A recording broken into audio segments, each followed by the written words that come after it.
이스라엘과 블레셋 전투에서 요나단은 자신의 부하와 단 둘이서 블레셋 진영에 침투에 들어갔습니다.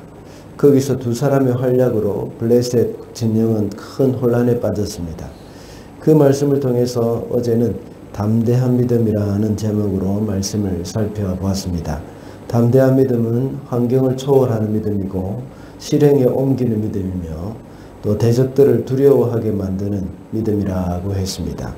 이렇게 큰 혼란에 빠진 틈을 타서 사울은 이스라엘 군대를 이끌고 큰 승리를 거두게 되었습니다. 이런 가운데 빨리 결단을 내리지 못하고 머뭇거리는 사울의 모습이 또한 여기서 나타나기도 합니다. 하나님이 승리를 주시는 순간에도 이런 모습을 볼 때에 그의 아들 요나단과는 참 많은 차이가 있다는 것을 알 수 있습니다. 그래서 오늘은 영적 전쟁에서 승리하라는 제목으로 말씀을 살펴보겠습니다. 첫째로 승리를 위해서는 기회에 대한 확신이 있어야 합니다. 18절과 19절입니다. 그러자 사울은 아히야에게 하나님의 궤를 가지고 오라고 말하였다. 그때는 하나님의 궤가 이스라엘 자손과 함께 있었다. 사울이 제사장에게 말을 하고 있는 동안에 블레셋 진영에서 일어난 아우성 소리가 점점 더 크게 들려왔다. 그래서 사울은 제사장에게 궤를 가지고 오지 말라고 하였다. 오늘 본문에서는 법궤라고 번역이 되어 있습니다. 그런데 많은 학자들은 법궤라기보다는 에봇이라고 보고 있습니다. 제사장 아히야에게 에봇을 가져오라고 해서 하나님의 뜻을 물었다는 말입니다. 이스라엘 사람들은 하나님의 뜻을 물을 때는 항상 에봇을 가지고 와서 하나님 앞에 이걸 해야 합니까 말아야 합니까 이렇게 물었던 겁니다. 사울은 이스라엘 진영에서 큰 혼란이 있다는 보고를 듣고 군사들의 숫자를 파악했습니다. 그리고 요나단과 그의 부하가 없다는 것을 알았습니다. 그래서 하나님의 뜻을 묻기 위해서 에봇을 가져오라고 말한 것입니다. 그러나 사실은 사울이 하나님의 뜻을 정말 알기를 원한 것이라는 것을 알기를 원하였기 때문에 에봇을 가져오라고 했다고 보기는 좀 어렵습니다. 왜냐하면 19절에 나타납니다. 그는 이 블레셋 진영에서 소동이 점점 더 심해지고 그런 가운데서 어떻게 해야 될 것인지 하나님의 뜻을 물었는데 그런 것을 보면서 이 점점 더 상황이 자기들에게 유리하게 진행되는 것을 볼 때에 하나님의 뜻을 묻는 것을 중단했습니다. 그리고 곧 바로 전쟁터로 나가는 것을 보게 됩니다.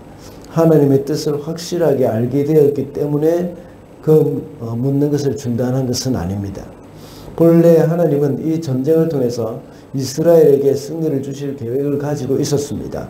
요나단을 통해서 하나님이 주신 그 계획에 대해서 확신을 사울이 확신을 가지지 못했기 때문에 거기에 대해서 머뭇거렸던 것입니다. 그 하나님의 뜻을 핑계 삼았던 겁니다. 처음부터 그는 하나님의 뜻에 대해서 그리 큰 관심이 없다는 것을 짐작할 수가 있습니다. 그저 기회가 되면 치려는 마음이었고 그 기회에 대한 확신이 없었기 때문에 하나님의 뜻을 묻는다는 그 핑계를 대었던 겁니다. 그 이유는 이스라엘이 블레셋 군대에 비해서 너무 약했기 때문에 그것을 자꾸 머뭇거렸던 겁니다. 때로는 우리 신앙생활에서 하나님이 주신 기회가 너무나도 명확함에도 불구하고 자신의 연약함이나 열등감 때문에 그 기회를 확신하지 못하는 경우가 많습니다.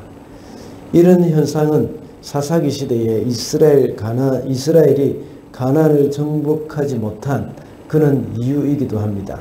하나님이 그 가나안 땅을 내가 모든 땅을 너에게 주겠다고 분명히 약속하셨지만 이스라엘 백성들은 그것을 완전히 정복하지 못했습니다. 가나안 족속들의 말과 병거가 두렵고 견고한 성이 너무 두려워서 정복을 포기했던 것입니다. 그래서 가나안의 7 족속들은 가시가 되어서 이스라엘 백성들의 옆구리를 찔렀던 겁니다. 얼마 전에 작년이죠.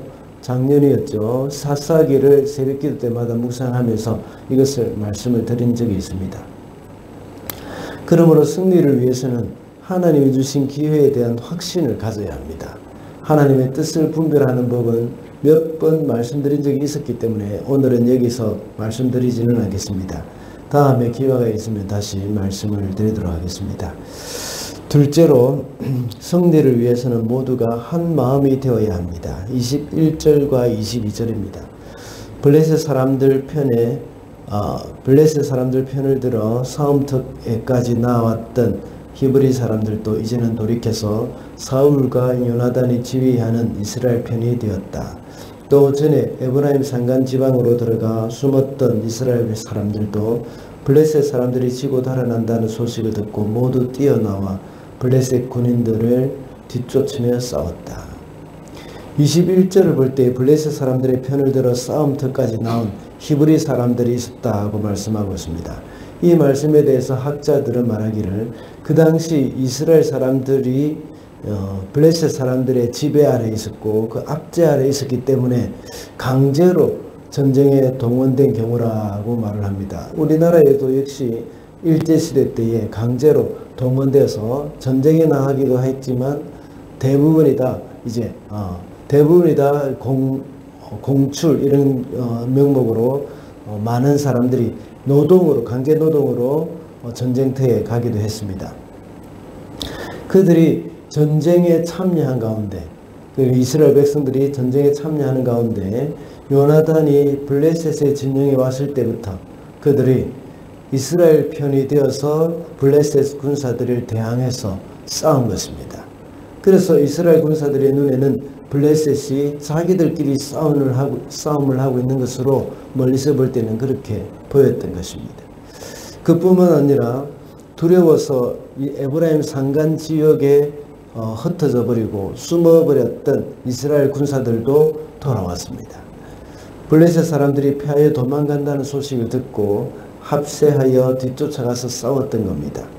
이들은 비록 처음에는 두려워 숨었지만 나중에 하나님이 승리를 주신다는 그 소식을 듣고 나와서 함께 싸웠던 겁니다.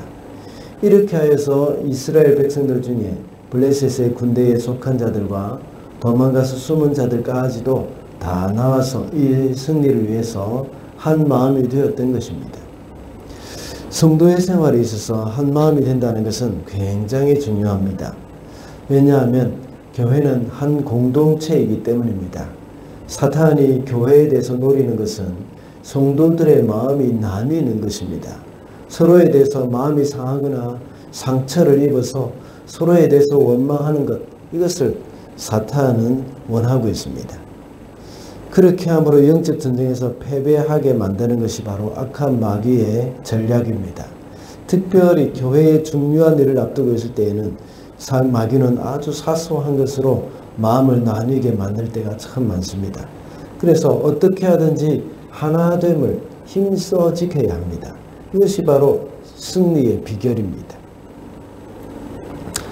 마지막으로 승리를 위해서는 모든 승리가 하나님으로부터 온다는 것을 알아야 합니다. 23절입니다. 그날 주님께서 이렇게 이스라엘을 구원하였다. 오늘 본문 마지막 부분인 23절에 가서 이 전쟁의 승리가 하나님께로부터 온 것임을 말하고 있습니다. 지금까지 요나단의 활약을 말했고 블레셋의 편에 있었던 이스라엘 백성들이 다시 이스라엘 편으로 왔다 하는 사실, 그리고 에브라임 산지에 숨어있던 사람들이 이스라엘 군인들이 전쟁에 참여를 했다는 것을 말했습니다. 그렇지만 결국은 여호와께서 이스라엘을 구원하셨다는 것으로 결론을 지었습니다. 요나단에게 담대한 믿음을 주셔서 블레셋 진영을 혼란스럽게 하셨던 분도 하나님이시고 뿔뿔이 흩어져서 있던 이스라엘 백성들이 하나가 되게 하신 분도 하나님이시다는 것을 말씀하고 있습니다. 이와 같이 우리 성도들은 모든 일에 최선을 다해야 합니다. 그렇지만 결국은 하나님이 하신다는 것을 잊어서는 안 됩니다. 하나님만 의지한답시고 아무것도 하지 않았어도 안 되고 자기 스스로가 모든 것을 다 한다고 생각하면서 하나님을 의지하는 것을 잊어버려서도 안 됩니다.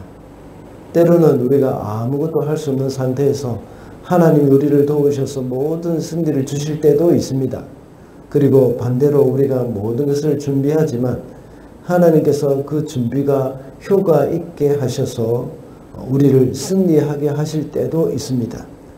이렇게 하든지 저렇게 하든지 하나님이 하시지 않으면 아무것도 할 수 없다는 것을 우리는 기억해야 합니다. 우리는 게을러서는 안 됩니다. 또는 낙심하여 모든 것에 손을 놓고 있어서도 안 됩니다. 우리가 할 수 있는 것에 대해서 최선을 다해야 합니다. 그렇지만 하나님을 의지해야 합니다. 최종적으로 승리를 주시는 분은 하나님이심을 우리는 잊어서는 안 되겠습니다.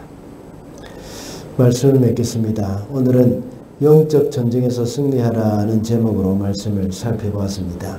승리를 위해서는 하나님이 주신 기회에 대한 확신이 있어야 한다고 했습니다. 그리고 승리를 위해서는 한 마음이 되어야 하고 모든 승리가 하나님으로부터 온다는 사실을 잊어서는 안 되겠습니다. 오늘도 승리하는 저와 여러분이 되시기를 바랍니다.